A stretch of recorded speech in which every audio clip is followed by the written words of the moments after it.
नमस्कार दोस्तों, स्वागत है आपका इंडिया के इकलौते प्रैक्टिकल चैनल एक्सपर्ट सी सचिन पर। 143(2) सिक्योरिटी के नोटिस इशू हो चुके हैं 1.5 लाख से 2 लाख के बीच में। एग्जैक्ट फिगर क्या है देखता हूं, किसको पता है कमेंट बॉक्स में बताइएगा। और इसके ऊपर पूरी एक सीरीज तैयार है मेरी। 143(2) कब आते हैं, कैसे रिप्लाई देना है, किन बातों को ध्यान रखना है, डिस्क्रिप्शन बॉक्स में लिंक है। इस वीडियो के बाद उसको जरूर देख लीजिएगा। चलिए मैं चलता हूं 143(2) के नोटिस क्या करना है, एग्जैक्ट फिगर ध्यान रखना क्या है, कमेंट बॉक्स में देखूंगा मैं। अभी हम बात करें जिनके पास नोटिस आए हैं, वो आए हैं फाइनेंशियल ईयर 23-24 जिसके आप आईटीआर भर चुके हो। AY 24-25 के लिए चाहे आपने ओरिजिनल आईटीआर भरी हो या आपने भरी हो रिवाइज या आपने भरा हो आईटीआर यूबी, हो सकता है आपने फाइनेंशियल ईयर 23-24 में पिछले सालों की आईटीआर यू भरी हो, 21-22 की, 22-23 की। अगर इस साल आईटीआर भरी है और आईटीआर यू पिछले सालों की, तो भी आपका केस जो लगने की डेट थी लास्ट, वो थी 30/6/2025, जो अभी अभी बिल्कुल निकला है 5 दिन पहले। तो यानी कि जिसके पास नोटिस आ चुका है तो ठीक है सिक्योरिटी का, जिसके पास नहीं आया है अब उसके पास सीधा 148 का इनकम स्टेटमेंट आया होगा। एग्जाम्पल, किसी ने ऑनलाइन गेम खेली है, बहुत सारी ट्रांजेक्शन थी, कैश डिपॉजिट था, विड्रॉल था, कुछ भी ऐसी ट्रांजेक्शन थी, उसको लग रहा था है यार केस लग सकता है, या केस लग सकता है, और आपके पास नोटिस नहीं आया है, तो इसका मतलब अब आपके पास 148 का आएगा, या आपके पास आएगा ही नहीं, आप बच गए। अच्छा, चेक कहाँ करेंगे, ये स्क्रीन पे दिखा भी रहा हूँ। आप अपना इनकम टैक्स का लॉगिन खोलेंगे, ई प्रोसीडिंग चेक करेंगे। ई प्रोसीडिंग में अगर एक नोटिस नहीं है, 143(2) लिखा हुआ होगा, तो इसका मतलब आपका केस सिक्योरिटी में नहीं लगा हुआ। ये चेक भी हैंड टू हैंड कर लिया आपने। अब ये जो केस आपका लग गया, जिसके बाद नोटिस आ गए हैं, 15 जून को आया, किसी के बाद 18 जून को आया, किसी के पास 29 को, किसी को 30 जून तक आ गया, तो अब दोस्तों ऑर्डर पास करना है इनकम टैक्स ऑफिसर को। सेक्शन 143(3) में ऑर्डर पास होगा फाइनल रिटर्न के अंदर, जिसमें या तो आपकी बात मान लेगा या कुछ एडिशन कर देगा, डिमांड निकालेगा, यानी कि आपके पास से एग्री नहीं होगा। और इसकी लास्ट डेट है 31 मार्च 26 तक उसको ऑर्डर पास करना है। अब होता क्या है, तो लास्ट डेट है 31 मार्च 26 तक, वेट तो करेगा नहीं, बहुत सारे केस हैं, तो वो क्या करेगा, किसी का 15 फरवरी लास्ट डेट मान के चलेगा, 15 फरवरी 26, किसी का 10 मार्च, है ना, किसी का 15 मार्च, तो 15 मार्च तक 26 तक सारे ऑर्डर फाइनल कर देते हैं वो। तो ये तो हो गई छोटी समरी। किस किस बेसिस पर आ रहा है नोटिस, केस लग रहा है, यही बता दूं। क्योंकि अगर लिमिटेड सिक्योरिटी है, उसमें तो पता होता है 3 ऑप्शन होते हैं, लिमिटेड सिक्योरिटी, कंप्लीट सिक्योरिटी और मैनुअल सिक्योरिटी। लिमिटेड के अंदर उसका स्कोप लिमिटेड होगा, उसके अंदर इशू लिखा होगा कि आपका किस बेस पर केस सिलेक्ट हुआ है। जैसे एग्रीकल्चर इनकम, मान लो किसी ने एग्रीकल्चर इनकम दिखाई सैलरी वाले ने, तो उसमें लिखा होगा लिमिटेड सिक्योरिटी और इशू लिखा होगा, तो वो सिर्फ और सिर्फ एग्रीकल्चर इनकम के बारे में बात करेगा, फालतू बात नहीं। कंप्लीट सिक्योरिटी अगर कुछ भी नहीं लिखा हुआ है तो वो कंप्लीट सिक्योरिटी हो गया, फिर सारी चीज़ें पूछी जाएंगी, आपका ब्लड ग्रुप तक पूछा जा सकता है, ध्यान रखना। मैनुअल सिक्योरिटी, कई सारे केस में सर्वे होती है, सर्च होती है, इन्फॉर्मेशन मिलती है, तो कई बार मैनुअल सिक्योरिटी भी होती है। वो मैनुअल सिक्योरिटी भी स्पेसिफिक इशू पे होती है हमेशा। अब कौन कौन से केस आ रहे हैं, सबसे ज़्यादा केस आ रहे हैं फेक सैलरी वालों के लिए। दुख है मुझे इस बात का कि उनको नहीं लेनी चाहिए थी, अब आफत आ गई है बहुत बड़ी।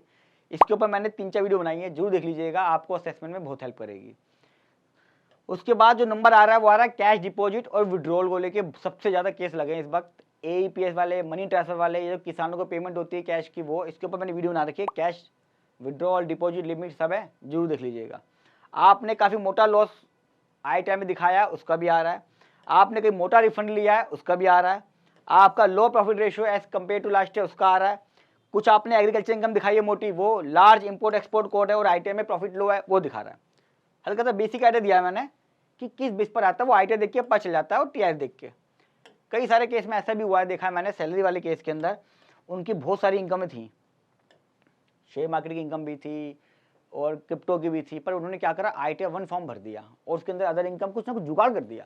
गलत है ये, आईटीआर अपने आप नहीं भरनी चाहिए कभी भी, और गलत फॉर्म तो कभी सिलेक्ट नहीं करना चाहिए। अब फंस गए बेचारे, क्या करें। अच्छा, प्रोसेस क्या होगा ये समझ लीजिए। पूरे साल जो मैंने बोला है 30 जून स्टार्ट हो गया है और 31 मार्च तक चलेगा। अभी आपके पास 9 महीने हैं, तो इस 9 महीने में क्या होगा ये समझ लीजिए। अब आपका केस सिलेक्ट हो गया, आपके पास नोटिस आया अभी 143(2) का और आया है 144(b) का, ये 2 नोटिस आए हुए हैं। इसके क्या मतलब है ये समझ लीजिए। 143 का मतलब होता है कि आपका हमने अभी केस सिलेक्ट कर लिया, यानी कि आपका केस सिक्योरिटी में लग गया है, एक जनरल इंफॉर्मेशन गई है। और 144(b) इसलिए दिया है क्योंकि आपका केस अब क्या चल रहा है, फेसलेस असेसमेंट। फेसलेस असेसमेंट का मतलब क्या होता है, यानी कि आप दिल्ली में बैठे हुए हो, आप दिल्ली के एसएससी हो, आप दिल्ली में आपका ऑफिसर है, लेकिन आपका केस केरला, बेंगलोर, मुंबई कहीं पे भी केस हो सकता है। फेसलेस मैनर में आप ऑफिसर से नहीं मिल सकते। तो दोनों केस नोटिस का मतलब यही है, आपको इन नोटिसों का कुछ नहीं करना। एक चीज और इंपॉर्टेंट, 143(2) के अंदर एक लिखा हुआ है कि अपना रिप्लाई सबमिट करने की डेट आ रही है 10 दिन बाद, 15 दिन बाद की। उसमें क्या करें दोस्तों? देखो, पहली बात तो मैं तो कभी भी उसका रिप्लाई नहीं देता हूँ। क्वेश्चनर आता है, क्वेश्चन में क्या पूछा है वो देना है। फिर भी आप चाहते हो इसका रिप्लाई देना, तो आप अपनी ITR और ITR एक्नॉलेजमेंट 2 चीज़ें अपलोड कर दीजिए, ताकि ऑफिसर उसके बेस पे आपको क्वेश्चनर इशू कर दे, बस। तो ये रिप्लाई कुछ नहीं देना, इसका क्वेश्चनर आएगा, फिर आएगा क्वेश्चनर आपके पास। अच्छा, क्वेश्चनर कब आएगा? हो सकता है अभी जुलाई के एंड में आ जाए, जुलाई के शुरू में आ जाए, कभी भी आ सकता है क्वेश्चनर। उसमें पूछते हैं कि भैया आपकी कंपोजिशन दीजिए, ITR दीजिए, बैंक स्टेटमेंट दीजिए, अपनी डिडक्शन दीजिए, फॉर्म 16 दीजिए, जो जो ITR के अंदर आपने क्लेम करा है सबके प्रूफ मांगेगा। आप डिटेल सारी सबमिट करोगे ऑनलाइन, सारी चीज़ें ऑनलाइन जाती हैं। बहुत सारे केस मेरे पास आते हैं, वो कहते हैं हमने AO को मेल कर दिया, मैं AO के पास चला गया अपने, उसको मैंने दे दिया, मेरी बात हो गई है। सब चीज़ें बेकार हैं। आपको सारा का सारा रिप्लाई ई प्रोसीडिंग में जाके लॉगिन खोल के अपना ई प्रोसीडिंग में ही रिप्लाई फाइल करना होता है। बड़ी इंपॉर्टेंट चीज़ बताऊंगा रिप्लाई में भी। और उसके बाद क्या होगा, ऑफिसर को लगेगा कि यार सब कुछ बढ़िया है, जो कभी आज तक लगता ही नहीं है, बहुत कम चांस है कि इसको लगे, क्योंकि वो कह रहा है मेरे पास आया ही केस क्यों है, केस आया ही इसलिए कि मैं टैक्स निकालूंगा। तो फिर आपको देगा वो शो कॉज नोटिस कि आपने 1 करोड़ का कैश जमा कराया है, आप अरबपति आदमी हैं, आप पे क्यों ना 10 करोड़ का टैक्स निकाला जाए, क्यों ना सरकार को अमीर बनाया जाए, और आप बेबस से होते हो, कुछ कर नहीं पाते, क्योंकि ना तो आपको पता है कौन, ना आप केस को समझा पाए और ना ही वो समझ पाया। फिर फाइनल ऑर्डर पास होता है 143(3) के अंदर, जिसके अंदर डिमांड निकलती है, क्योंकि अभी तक कहीं डिमांड निकली थी, टैक्स की रिकवरी निकली नहीं है, यहाँ रिव्यू निकलती है। या 144 में ऑर्डर पास हो सकता है इसी केस में, अगर आपने कोई भी रिप्लाई नहीं दिया। जब आप कोई भी रिप्लाई नहीं देते हो तो फिर income tax officer best judgment assessment करता है, यानी कि अपने हिसाब से, और ऑर्डर पास करेगा 144 के अंदर कि भैया कोई भी रिप्लाई नहीं आया, अब मैं आपका टैक्स कैलकुलेट करूंगा। ये तो हो गई पूरी 9 महीने की जर्नी। अब जिसके लिए मैंने वीडियो बनाई है, मेरी एडवाइस, हर वीडियो के आखिरी में मेरी एक परफेक्ट एडवाइस होती है, प्लीज़ आखिर तक जरूर देखिएगा, इसलिए कहता हूँ मैं। वीडियो को लाइक कर दो, एंड टू एंड सब्सक्राइब अभी से। क्या हम केस खुद कर सकते हैं? यानी कि एसएससी कभी भी नहीं करना चाहिए, कभी भी। हमेशा CA और प्रोफेशनल की हेल्प लो। अगर केस आपका 100% सेफ हो तब। मेरी एक वीडियो है रिटायरमेंट फंड वाली, डिस्क्रिप्शन बॉक्स में भी है, जिसको भी ये लग रहा हो कि उसका केस बहुत सेफ है, अपना आप कर सकता है, मेरी वो रिटायरमेंट वाली वीडियो देख लीजिएगा, जिसमें एक पर्सन ने अपना फॉर्म 16 दे दिया और डिपार्टमेंट ने क्या करा वो देख लीजिएगा। जब आपका केस 100% सेफ हो ना, मैं तो कह रहा हूँ आपको कम से कम डबल फीस देनी चाहिए, क्योंकि जब केस 100% सेफ होगा तो सोचो इनकम टैक्स डिपार्टमेंट कितनी धज्जो उड़ाएगा। जब सब कुछ ठीक होगा तो फिर इधर उधर कुरेदक आदि होगी और कुछ ना कुछ निकल ही जाएगा। तो हमें ध्यान रखना पड़ता है। जस्ट लाइक जो बच्चा फर्स्ट आता है क्लास में, अगर आप उसे ट्यूशन पढ़ा रहे हो तो कितना ध्यान रखना पड़ता है फर्स्ट क्लास के बच्चे का, क्या इसकी रैंक मेंटेन करनी है। वहीं एक नालायक बच्चे को जब पढ़ाते हैं तो थोड़ा सा चल जाएगा, ठीक है, इसके 8 नंबर आते हैं, 9 आ गए तो भी ठीक है, 7 आ गए तो भी ठीक है, चल जाएगा। तो थोड़ा सा फर्स्ट क्लास के बच्चे का पढ़ाई जो फर्स्ट आता है ध्यान रखना पड़ता है, यही ध्यान रखना है। और डॉक्टर बनने की जरूरत ही क्या है ना, प्रोफेशनल का यूज़ करिए। अच्छा, कैसे मैं कैसे करता हूँ, जैसे मान लीजिए करते हैं, या कोई भी प्रोफेशनल मेरी वीडियो देख रहा है जो कर रहा है, क्या करते हैं, जब कभी भी केस लगे हमेशा एक सिमुलेशन कर लीजिए और जितने भी कागज उनकी सिक्योरिटी कर लीजिए इनिशियली।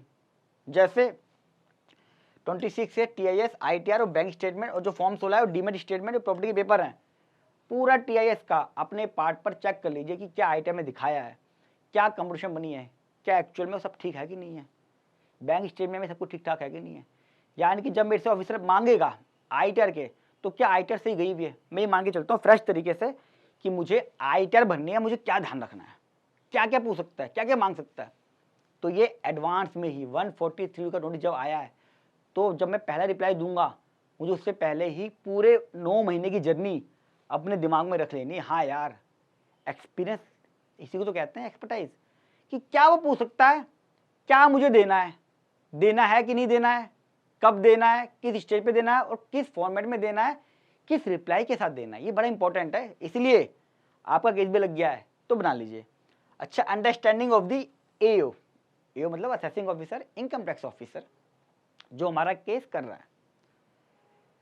कई बार मैंने देखा दोस्तों, मैं वो रिप्लाई देता रहता हूँ, डिटेल देता रहता हूँ जिसकी ना तो जरूरत है और ना ही इनकम टैक्स ऑफिसर को समझ में आने वाली है। एक एग्जांपल देता हूँ मैं आपको डॉक्टर का। मैं कह रहा हूँ मेरे सर में दर्द है, ऐसा हो रहा है, नस ऐसी हो रही है, वैसा जा रहा है, ये है वो है, माइग्रेन का है, ब्रेन हेमरेज है, या नॉर्मल सर दर्द है। डॉक्टर क्या बोलेगा, भाई साहब प्लीज़ आप एमआरआई करा के लाओ, ब्लड टेस्ट करा के लाओ, एक एक्सरे करा लो, ये रिपोर्ट मुझे दिखाओ, मुझे तो वो रिपोर्ट पढ़ने में समझ में आएगा, आप क्या करो मुझे समझ में नहीं आ रहा। इसी तरह आपको ध्यान रखना पड़ेगा कि अकाउंटिंग है, डॉक्यूमेंट्स हैं और रिप्लाई कैसे बनाना है जो इनकम टैक्स ऑफिसर को समझ में आए, ये बहुत जरूरी है। हम रिप्लाई उल्टे सीधे देते हैं, जनरल चीजें बताते रहते हैं। जनरल कुछ नहीं है, आपको ऐसा रिप्लाई देना है कि इनकम टैक्स ऑफिसर उसको देख के समझ सके कि आपका नेचर ऑफ बिजनेस क्या है, आपकी कैश ट्रांजैक्शंस कैसी हैं, यानी कि accounting, Tally, books of account, and एक्सर्स, स्क्रीनशॉट्स, वो चीज़ को ध्यान रखना है। आपको क्या समझ में आ रहा है उससे मतलब नहीं है, इनकम टैक्स ऑफिसर कैसे समझेंगे आपके लिए जरूरी है जानना। 90% केस खराब इसलिए होते हैं कि हम सही से रिप्लाई नहीं देते दोस्तों। इनकम टैक्स ऑफिसर करने को तैयार है, लेकिन जब उसके पास रिप्लाई ही नहीं जाएगा, आप समझा ही नहीं पाओगे, तो कोई क्या करेगा आप बताइए। ऐसा ही बोलना पड़ता है कई बार, क्योंकि वो भी देखते हैं इनकम टैक्स वाले भी। एक सेल्फ कंपटीशन बना लीजिए। ये जो मैंने सिमुलेशन करी ना, ये मैंने बताया, ये चीजें आपकी क्यों हेल्प करेंगी। इससे क्या होगा, मान लीजिए आपको लगता है कि यार कुछ टैक्स पे करना था, गलती हो गई। हो सकती गलती, किससे गलती नहीं हो सकती आज की डेट में भाई। आईटी भरते वक्त मैंने गलती से कोई डिडक्शन ले ली टीजीजीसी की, अब ले ली तो ले लिया, गलती होगी क्या करूँ। एचआरए ले लिया गलती से, हो सकता गलती हो गई है। अच्छा ऐसे हो सकता है कि 2-3 साल की गलती हो गई हो, तो गलती तो कभी भी हो सकती है, गलती तो होती है इसलिए कि ज़्यादा भी हो सकती है। तो टैक्स पे कर दीजिए इससे पहले कि इनकम टैक्स ऑफिसर आपको बोले। इनकम टैक्स मान लो आई-1 भर दी किसी ने, अपनी सैलरी दिखा दी, उसके 26 से टीआईएस के अंदर शेयर मार्केट की इनकम भी आ रही थी। मैंने डीमेट स्ट्रीम में मंगवाया, मैंने देखा यार 4 लाख का शॉर्ट टर्म कैपिटल गेन है, 20% टैक्स लगेगा, तो मैंने बना के उसको टैक्स जमा कर दिया। क्या हो गया, तो गलती तो हो सकती है। नहीं दिखाया, उसने नहीं दिखाया, उसको लगा कि मेरा लॉस है, देखना नहीं आया उसको, नहीं लगा कि देखा जाएगा, बच जाऊंगा तो बच जाऊंगा, तो जमा कर दिया। अब इंपॉर्टेंट चीज़ यहाँ क्या है, ये देखना है कि ये जो टैक्स है कब जमा करना है और कैसे जमा करना है, ताकि जो पेनल्टी है वो बच जाए। जो फेक सैलरी वाले वो ध्यान रखें, 200% की जो पेनल्टी है ना दोस्तों, उसका बड़ा ध्यान रखना है। किस तरीके से टैक्स पे करना है, किस स्टेज पे करना है कि नहीं पे करना है, ये भी एक एक्सपर्टाइज का एक्सपीरियंस है, वो आपको ध्यान रखना है कि भैया ये जो मैंने वर्किंग करी है सेकंड नंबर पॉइंट पे, उसको कैसे अपने रिप्लाई में लेके जाऊं।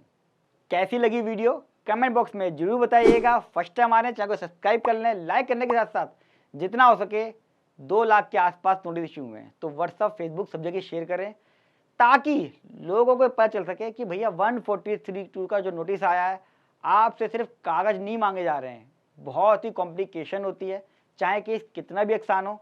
कुछ चीज़ों का हमें ध्यान रखना है जो मैंने इस वीडियो में बताया है, ताकि एक दिन ऐसा आ जाए कि इंडिया में किसी के पास इनकम टैक्स के नोटिस ना आए, और आ जाए तो मेरा केस 0 पे हो जाए। यही कामना के साथ आज की वीडियो में आप सबको नमस्कार। मिलता हूँ अगली वीडियो में, तब तक के लिए नमस्कार।